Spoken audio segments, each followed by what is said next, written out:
It is the 4th of the 2nd, 2025. The time is 7 minutes past 8, and there are very many F1 threads as far as news and updates at which we need to pull. Sauber talking about now they intend to expand their factory, their landscape footprint into Middle England. Of course, why not? Sherlock, Juan Pablo Montoya, so too. He's talked about Sir Lewis Hamilton glowingly, talking specifically about his chances of beating one Maximilian Verstappen, for some say soon to be 5-time champion, if indeed he has the requisite minerals and machinery underneath him. So too we need to talk about a Pirelli press release where they've talked about this Ferrari test stuff. They were meant to be setting out, they were meant to even be testing out new tyres, 2026 rule and reg spec thinner ones, with a view to reduce the outboard airflow, dirty air, making it therefore easier to overtake. But they've released numbers as far as Charles Leclerc, Lando Norris, and so too one Sir Lewis, Carl Davidson, Hamilton. Kira, how are you doing, mate? And I hope you're good. We'll try and go a bit longer today because, of course, it's Talk It Tuesday, man. We've got to go. Nobody's talking about F1 properly. Whatever happened to modes of discourse? It's as if when the season kicks off, everybody just wakes up all of a sudden out of hibernation. Where in erstwhile, there are things kicking off. Let's talk about Sauber. Because we know, let me set the table first and foremost as he drops his pen. We know that if indeed you want to win in Formula One, there is a line of least resistance as far as where you base yourself. Michael Andretti, way back in the day in the early 90s, thought it was a good idea to embark upon an F1 career in the first instance based out of North America. Now that you can do it, that doesn't mean necessarily it's to be done. Life is difficult in a Formula 1 too as a sporting endeavour, lest you wish to make it more difficult than necessary. Ergo, if you're all about that line of least resistance life, then you base yourself out of Middle England, Oxfordshire, Milton Keynes. Well, why? That's because that's where all the intellectual property is. The best minds, the best engineers, the best F1 strategists, they all are born and live around there. It's the oldest truism in F1 history, is it not? Sauber, though, decided that they were going to base themselves out of Switzerland. Audi decided circa 12 months ago that they were going to do the same, extend that property footprint in the same vein. Now, however, they are singing from a different hymn sheet, and I think this is what they need to do. Pragmatism surely needs to come in, no factor into their thinking. Andrew Benson, for the avoidance of doubt, all F1 journalists are created equal, but some are created more equal than others. Andrew Benson says, engineers can often switch between UK teams without having to make major life upheavals such as moving house and children's schools around a Milton Keynes, an Oxfordshire, Northamptonshire, Bedfordshire, Surrey. Do you know what I mean? So why then would you choose to base yourself out of, I don't know, Germany or North America? Already you are giving the rest of the teams a head start of material consequence. Benson continues, other than Sauber, the only one of the 10 teams without some form of base in the area comprising Oxfordshire, Northamptonshire, Bedfordshire, Surrey is Ferrari, which has its own unique historic appeal to potential targets. Please see as you exhibit A even. Get your words out, Cameron. Sir Lewis, Carl Davidson, Hamilton going over to them. Ferrari are anomalous in that sense, that people will just go over there. You will uproot your family to go to Italy, Maranello, Fiorano, if indeed you're going to get a job wearing them their red overalls with the yellow badge and black prancing horse atop. That's different. Sauber, soon to become Audi, they can't leverage that sort of historic, the word that I'm looking for, panache, gravitas. They don't have it. Audi, behave yourself. Nobody's moving across to Switzerland to go and work for them. Not in the same way that Sir Lewis would move to Fiorano, Milan or Maranello. It's a different thing, isn't it? Apples and oranges. Benson continues, there is going to be a new UK centre. Audi have decided that it's evaluating the potential locations within Motorsport Valley, including Bicester Village, Vista Village, that's an outlet centre. What are you on about, Cameron? Silverstone, Milton Keynes.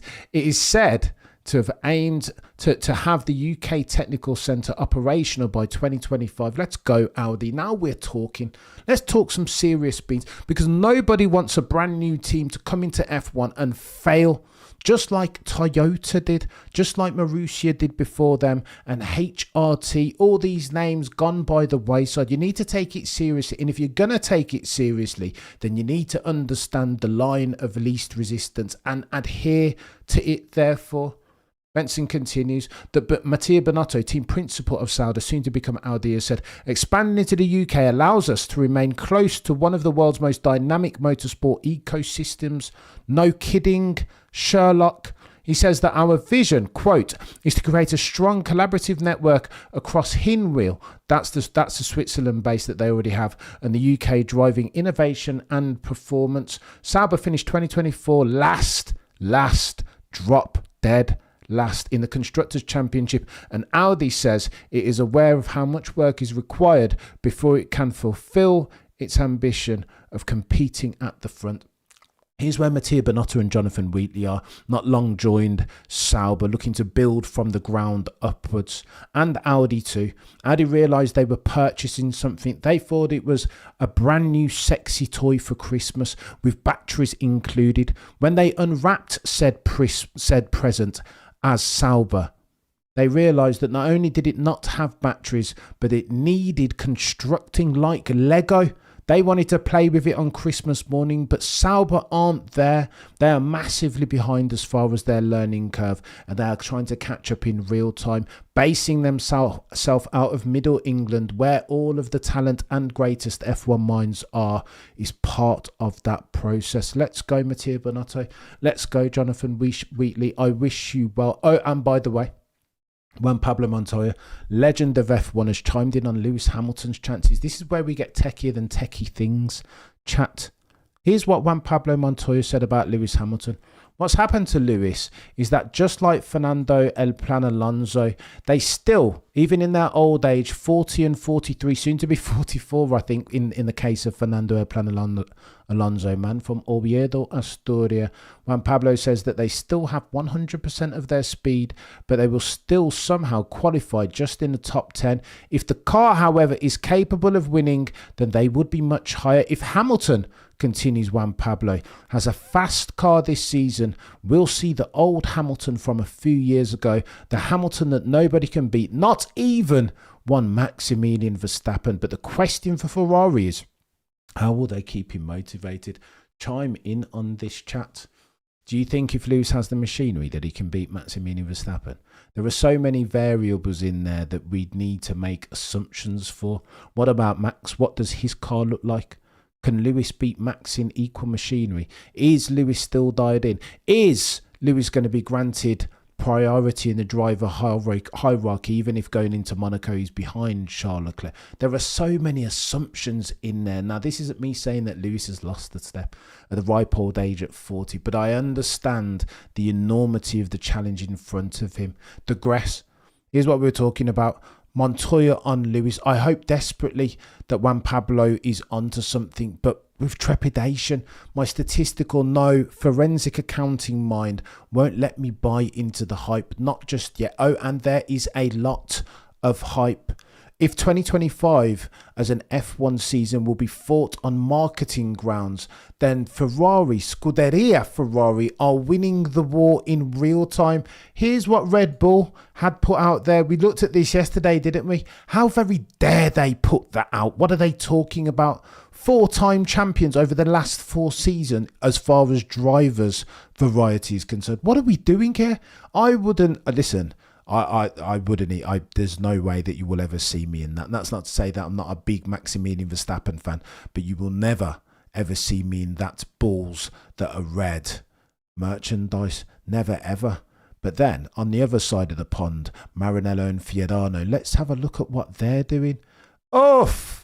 I mean, how do you like yourself some F1 merch, eh?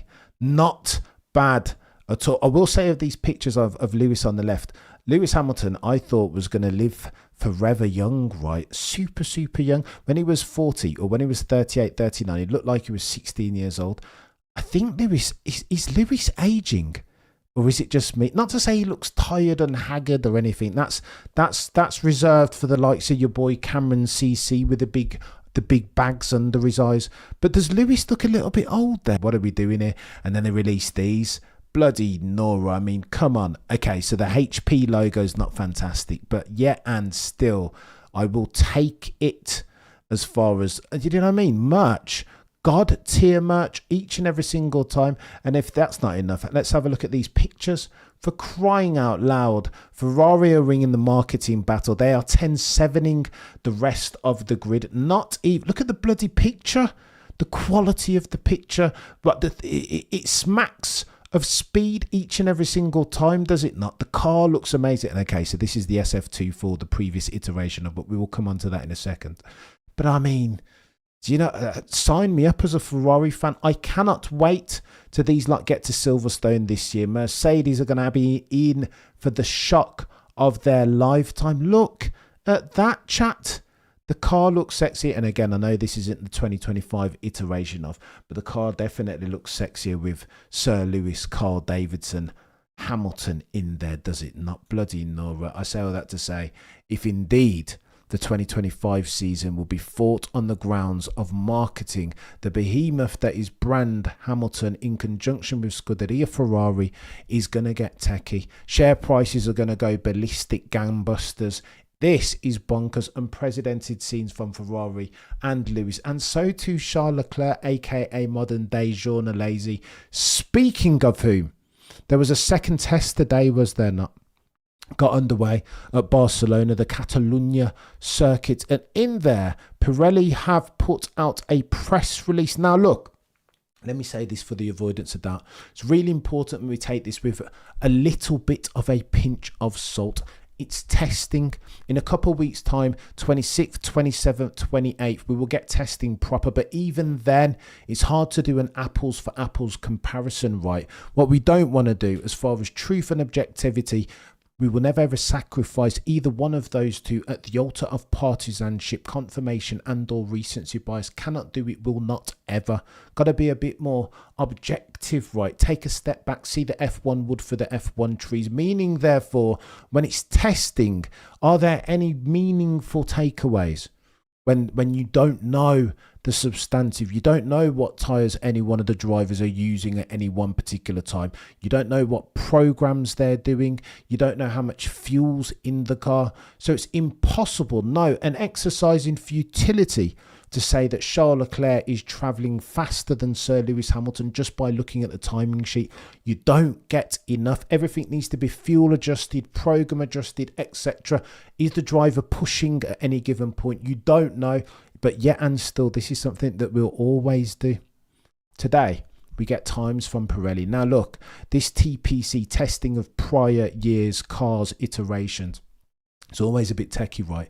But Lewis Hamilton needs time to embed and acclimatise. Therefore, he's driving around the circuit de Catalunya in Barcelona in a previous year's Ferrari. Now, to test, C1 to C3 is what they were testing. Not next year's or this year's tyres even, but next year's. And again, they're thinner, more slender. So again, not a like for like comparison if we're talking about what's going to happen in 2025. But recall this, chat. The problem with Sir Lewis apparently has been his speed, right? I've said this on a gazillion occasions, that how's Lewis going to beat Charles Leclerc, a fire-breathing dragon, the quickest driver on the grid of the 20, point to point as at February 2025, if indeed he couldn't even get over the hump that was George Russell in qualifying. Nobody's going to argue with a straight face, nor in good faith, that George Russell is quicker than Charles Leclerc. Not going to happen. Definitely not in qualifying. More capable of winning a championship. More resilient potentially. More teeth. More willing to get his Albert. That's a different conversation. But quicker in absolute terms than Charles Leclerc. George Russell is not. And I would challenge anybody to argue any differently. Therefore, if we're doing F1 maths, if Lewis struggled to beat George so much last year, how's he going to jump in a Ferrari this year and beat a dude who's quicker? That's the question, right? That's the hot topic. But we get insight today. And again, I'm going to do exactly what I said I wouldn't as far as reading into numbers. They were testing the C1s, C3s today, thinner compound tyres, or thinner tyres even, different compounds to what they'll experience in 2025. This is 2026 and courtesy of Pirelli. Why this is significant? Well, because you want to get as much time with the 2026 tyres as possible. Today it was Lando and it was Ferrari in the hands of both Lewis and Charles. Loic Serra is there at Ferrari and he's the last tyre bender. He spent a lot of time with Pirelli. The tyres, of course, being the most important part of the car, the only part of the car that comes into contact with tarmac proper. If you can extend the time, the due diligence that you get with those tyres, then that will stand you in good stead, for there is lap time and or durable competitive advantage in that. I say all that to say this. C1 to C3 is what they were using. Here are the times. Here's the stats, the picks that you need to click if indeed we're delving into word on the F1 curve. Pirelli released this statement. A total of 332 laps were completed. Again, all right, so let me set the table. Specifically being tested with various combinations of construction of compound, the latter from the hardest end of the range from C1 to C3. As they are all well suited to the Spanish track, which is particularly demanding on tyres. Pirelli's words even, not mine. 3 race drivers were on duty today. Lewis Hamilton, Charles Leclerc showing a modified SF24 car, while Lando Norris was at the wheel of the MCL60, previous iterations of, specifically adapted to support testing with the FIA Formula One World Championship sole tyre supplier Pirelli. Last week's work for the Pirelli engineers was focused on the intermediate and extreme wet tyres, and this time the programme centred around the development of slicks, specifically tested by various combinations of construction of compound, blah, blah, blah. Pirelli second, I'm going to read everything. I know I'm reading and I don't like reading, but bloody, this is really important. Pirelli's second test of 2025 got underway today at the Barcelona Catalunya circuit. The track located near the Spanish town of something that I cannot pronounce, Grano, whatever, don't even try, Cameron. Having already taken part in 2 days session at Paul Ricard, McLaren F1 Racing were again working with Pirelli on 2026 tyre compounds, development of them, joined this time by Scuderia Ferrari, HP. Go on then, have a guess who was quickest. So Lewis Hamilton was quickest, that's who.